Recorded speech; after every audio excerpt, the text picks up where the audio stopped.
Fala aí pessoal, tudo bem? Hugo Yagi aqui de novo no canal da Crux Líderes e eu vim trazer para vocês hoje 4 atitudes que fazem você entender melhor a sua equipe. É isso aí, entender melhor a sua equipe para que você possa fazer eles te entenderem melhor também. Você é gestor de uma equipe e já deve ter passado por isso. Você passar uma instrução e às vezes a sua equipe não te entender, ou a sua equipe querer falar alguma coisa para você e que você não entende, você não compreende. E que tal se você pudesse entender um pouquinho melhor para você também se fazer entendido por eles de alguma forma? A primeira atitude é esqueça o óbvio. O que quer dizer esqueça o óbvio?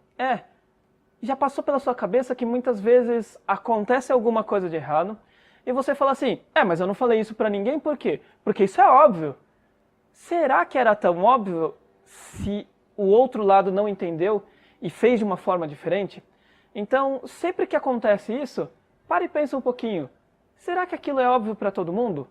Tem uma coisa muito bacana, que é olhar para as outras pessoas e entender realmente o que elas estão pensando. Se você trabalha numa equipe, você sabe que cada pessoa tem um pensamento diferente.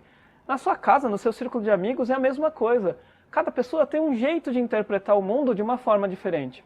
E se você não consegue enxergar isso, você muitas vezes passa por algum tipo de informação sem explicar para os outros. Já pensou nisso? É um jeito de você talvez parar e perguntar para a sua equipe se realmente tudo aquilo que vocês conversaram, se todas aquelas ideias que foram passadas, foram entendidas por todos. Se a ideia ou o projeto que está em pauta for um pouco mais complexa, você talvez possa repassar com todo mundo, principalmente quando esse projeto é dividido por várias partes.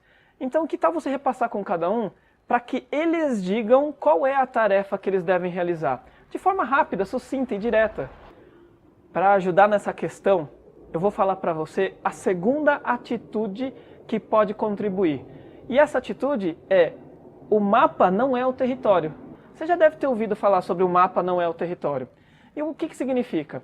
Você já deve ter visto aquela figurinha do eu estou aqui desse lado, eu olho para lá e eu falo assim, eu vejo um número no chão, esse número é um 6. E do outro lado, a pessoa me diz, é um 9. E a gente discute por causa disso e às vezes não chega num consenso.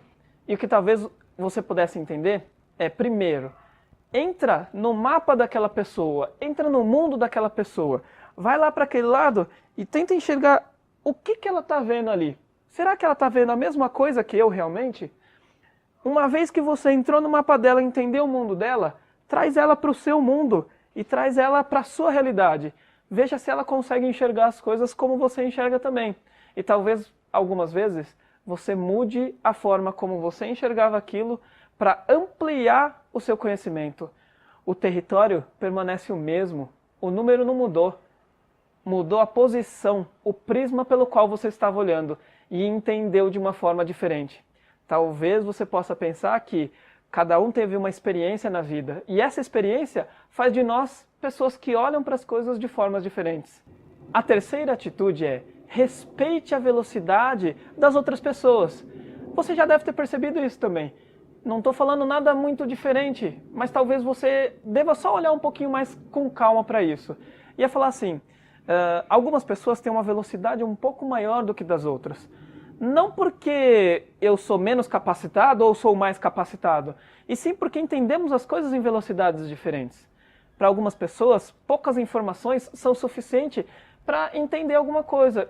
Nem sempre eu entendo tudo. E para algumas outras pessoas, que precisam de um detalhamento maior da informação, às vezes aquilo não foi suficiente e ela deve investir um pouco mais de tempo para entender. Esse é um papo que tem tudo a ver com perfis comportamentais. E quando a gente fala de perfis comportamentais, você já deve ter feito testes e conhecido testes como o DISC e outros testes do mercado. E uma das coisas que a gente fala é, cada pessoa pode ter um comportamento diferente. Alguns mais detalhistas, outros mais rápidos, outros com imaginação fértil ou pouco foco. O que importa é que se você entende a forma como a outra pessoa enxerga aquilo, você facilita na hora de transmitir a informação. E aí você deve estar pensando assim, tá, e aí eu tenho uma pessoa ou duas pessoas que andam numa velocidade muito menor que a dos outros do grupo. que eu vou fazer com isso? Será que eu tenho que ficar esperando então as coisas acontecerem? E aí entra uma outra coisa que é a quarta atitude. Essa quarta atitude diz respeito ao que você pode fazer para essas pessoas ou para o seu grupo, na realidade, para que o seu resultado não diminua por causa da velocidade de um ou de outro. Essa quarta atitude é: busque uma alternativa em conjunto. Conjunto com a sua equipe, conjunto com as pessoas que participam do trabalho.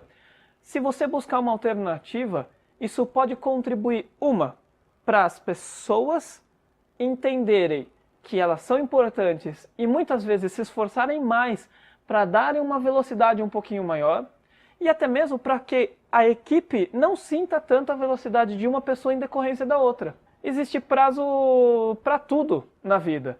Tudo que a gente faz tem atendimento de algum prazo, um tempo para ser atendido. E aí entra o outro ponto, que é uma dica que eu vou dar para você. Você fala assim, tá, e aí, como é que eu vou fazer isso na prática? Tem uma coisa que a gente usa no Lean. O Lean tem uma técnica que a gente fala de um balanceamento da linha de produção. Isso serve para todo tipo de atividade que depende de outras pessoas para ser feito. E o que é isso? Nada mais é do que você olhar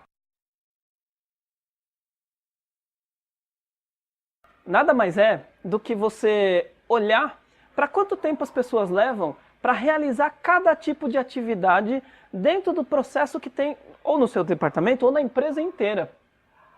Quando você fala isso, é imaginar o seguinte: imagina que você tem 6 atividades diferentes, ou 5 atividades diferentes, ou 6 pessoas diferentes que fazem diversas atividades. Divide essas atividades, coloca elas nessa linha do tempo e compara por cada uma das pessoas quanto tempo elas levam para realizar a atividade delas. Coloca essas pessoas na sequência com que tem que acontecer esse trabalho. E aí você vai poder observar se existe igualdade entre esses trabalhos ou não. Nesse caso, você pode redistribuir o trabalho quando for possível, contratar pessoas novas se necessário. E aí você pode entender melhor o ciclo, como funciona cada uma dessas fases. Dessa forma, você é capaz de criar produtividade para a sua equipe. Dessa forma, é você quem dita o ritmo de cada trabalho. Dessa forma, você está vendo realmente quem está fazendo que tipo de trabalho e de que forma você consegue equilibrar o tempo total que leva para realizar a tarefa. Bom, se você quiser saber um pouquinho mais sobre Lean, sobre liderança, sobre outras questões como essa, comenta aí embaixo, diz de alguma coisa que você gostaria de saber. Talvez a gente possa te ajudar de alguma forma. A gente vai postar os vídeos, né, semanalmente e cada vez com uma abordagem diferente, com conhecimento novo. Alguns insights, alguns aprendizados e coisas que a gente pode trazer e a gente espera poder ajudar você de alguma forma. Então, dá uma curtida aí, dá um joinha pra gente, se inscreve no nosso canal, isso ajuda e isso faz com que a gente possa trazer mais coisas para vocês também. Valeu, galera, um grande abraço!